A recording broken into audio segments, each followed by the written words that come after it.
Ученците на Шип. Нека носим и още самото челото. Синила от бича следи от въглото. Нека спокойно на позор да висне като облак в нашия кръгозор. Нека ни отрича историята, века. Нека е трагично името ни. Нека беласица стара и нови и батак в миналото наше фърлят своя мрак. Нека да ни сочат с присмехи обидни, щупенте окови и дирите стидни по врата ни, още от хомота стар. Нека да се даде дар. Нека. Но ние знаем, че в нашето недавно има нещо ново. Свети нещо славно, що гордо в нашите гради и в нашите чувства силни, големи плоди. Защото там не иде навръх планината, защото сини река се вода, издига се някакъв див, чутовен връх, покрит с бели кости и с кървав мъх на безсмъртен подвиг. Защото в Балкана има един спомен. Има едно име, ще вечно живее и в нашата история като легенда грее. Едно име ново, голямо, антично, като Термопили славно, безгранично, що отговор дава и смива срамът и дата струшава задът. О, Шип! 3 дни младите дружини как прохода бранят. Горските долини трепетно повтарят на боя ревят. Пристъпи ужасни.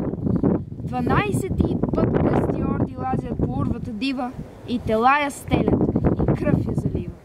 Бури подир бури, рояк след рояк. Сюлейман безумни сочи върха пак и вика: търчете! Тамо са раите! И ордите тръгват с викове сърдити. И Аллах грамовно въздухът разпра. Върхът отговори с други вик: ура! И с нов дъжд куршуми, камъни и дърви. Дружините наши оплискани с кърви пушкат и отблъскват, без сигнал, без ред. Всякой гледа само да бъде напред. И гърди геройски на смърт да изложи и един враг повече мъртъв да положи. По шкалата екнат, турците реват, насипи налитат и падат и мрът, идат като тигри, бягат като овци и пак се завръщат. Българи орловци като лъвове тичат, страшни редут, не сещат ни жега, ни жажда, ни труд. Штурмът е отчаян, отпорът е лют.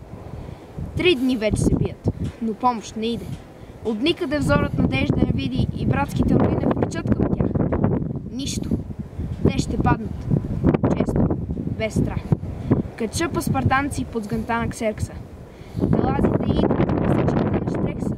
Последният напън вече е настал. Тогава Столетов, наши генерал, ревна гороломно: млади ученци, венчайте България с лаврови венци. На вашата сила царят повери прохода, войната и себе дори. При тези думи силни, дружините наши очакват геройски душманските орди, бесни и шумещи. О, геройски час! Вълните намират канари тогас. Патроните липсват, но волите траят. Щикът се пречупва, гърдите остаят и сладката радост до крак да измрат пред цяла вселена на този славен род. С една смърт юнашка и с една победа. България цяла сега нази гледа. Той е връх висок е, тя ще ни съзре. Ако би бегали, да мрем по-добре. Няма вече оръжие, има хекатомба. Всяко дърво мече, всякой камък бомба, всяко нещо удар, всяка душа плам. Камъни и дърве изчезнаха. Грабайте телата! Някой се разкряска и трупове мъртви в връхта на зачаска. Кът демони черни на черни рояк, катурят, струпалят, като живи пак. И турците тръпнат, друг път не видели в едно да се бият живи и умрели. И въздуха цепят с демонски вик. Боят се обръща на смърт и на щик. Героите наши като скали твърди, желязото срещат с железни си гърди. И фърлят се с песни в свирепата сеч, като виждат харо, че умират вече. И още миг ще падне заветният хълм.